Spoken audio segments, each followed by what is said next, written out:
Hello everyone, welcome to the very first episode of Superhero Academy. This is Aditya Krishna Srivastava, and we all are going to agree with the fact that Avengers Endgame का सबसे astonishing moment था when Cap lifted up Thor's hammer Mjolnir. Recently Avengers Endgame के directors The Russo brother और Marvel के head Kevin Feige ने reveal किया that when Cap lifted up Thor's hammer Mjolnir, that wasn't an anomaly. ऐसा हमेशा से possible था. After hearing all that, it compelled us to see all the past moments of Cap and Thor together with a different perspective.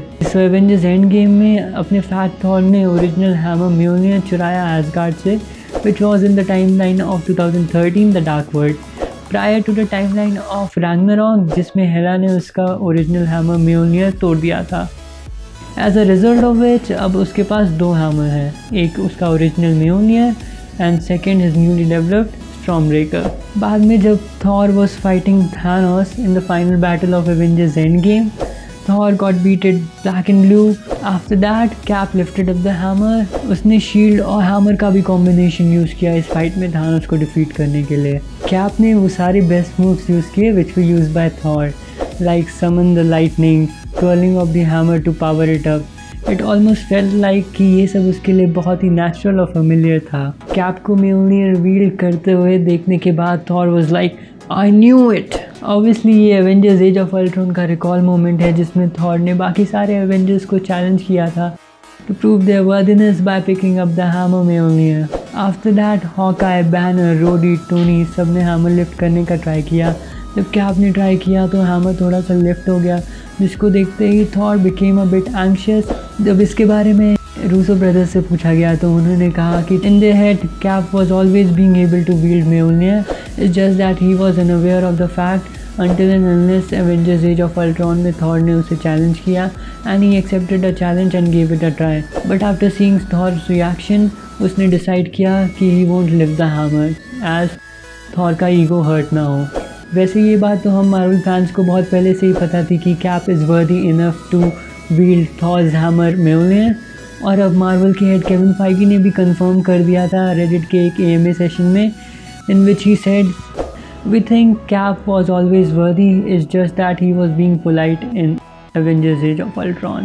After knowing all these things, let's have a look to that moment in Age of Ultron. Cap ने observe किया होगा Thor को panic होते हुए when he lifted the hammer a bit. और उसी moment में he must have decided that he would give up and he won't try to lift the hammer anymore, which was the best decision indeed, cause हल की तरह अपने God of Thunder भी बहुत sentimental और emotional है. Thor की powers in general उसके कॉन्फिडेंस से डायरेक्टली प्रोपोर्शनल हैं. एज जब इन्फिनिटी वॉर में थॉर हार गया थानोस से और फिर एंड गेम में even he went for the head, still वो सबको नहीं ला पाया, तो इस फेलियर को he responded by drinking all day all night long and crying about her ex. That is why Thor को अपनी फुल एफिशिएंसी में वर्क करते हुए देखने के लिए ये बहुत इंपॉर्टेंट है कि he must think of himself that he is invincible. जब आप एज ऑफ अल्ट्रॉन को फिर से देखोगे, you will start realizing that Cap is becoming way more familiar to the hammer, जिसमें कैप और थॉर अपने शील्ड और हैमर को पेयर अप करते हैं अटैक करने के लिए. Firstly, they created a shockwave जैसा कि उन्होंने फर्स्ट एवेंजर मूवी में किया था, while they were fighting and a huge shockwave was created accidentally. अगर आप ऑब्जर्व करो कैप और थानोस की लेटेस्ट एवेंजर्स एंड गेम की फाइट का, तो you'll come to realize that Cap repeats the same phenomena that he learned in Avengers first part in Avengers Age of Ultron. वो frisbee की तरह shield को throw करता है, थानोस शील्ड को ब्लॉक कर देता है, so again he throws the hammer to the shield और उससे एक शॉकवेव क्रिएट होती है जिससे थानोस गेट्स नॉक डाउन. तो ये पूरा आइडिया ऑफ वर्दीनेस आता है एंशिएंट माइथोलॉजी से, जिसमें it's not about how much strength और power you have, it's all about having a selfless soul. So Cap was always able to do it, means he was born able to do it, he was always worthy. That's why उसे super soldier experiment के लिए भी choose किया गया. Doctor Erskine and Peggy Carter have figured it out way far earlier कि Steve Rogers possessed a selfless soul, and they thought if इस selfless soul को हम फिजिकल स्ट्रेंथ के साथ कंबाइन कर देंगे then Steve Rogers will be unstoppable. जब cap ने थॉर का हैमर Mjolnir लिफ्ट किया एवेंजर्स एंड गेम में, it was a tribute to the First Avenger movie scene in which there was an altercation between cap and Stark, जिसमें cap ने Stark को selfish कहा. To lay down on a wire and let the other guy crawl over you? I think I would just cut the wire. and Stark called him a fortunate laboratory experiment. A hero?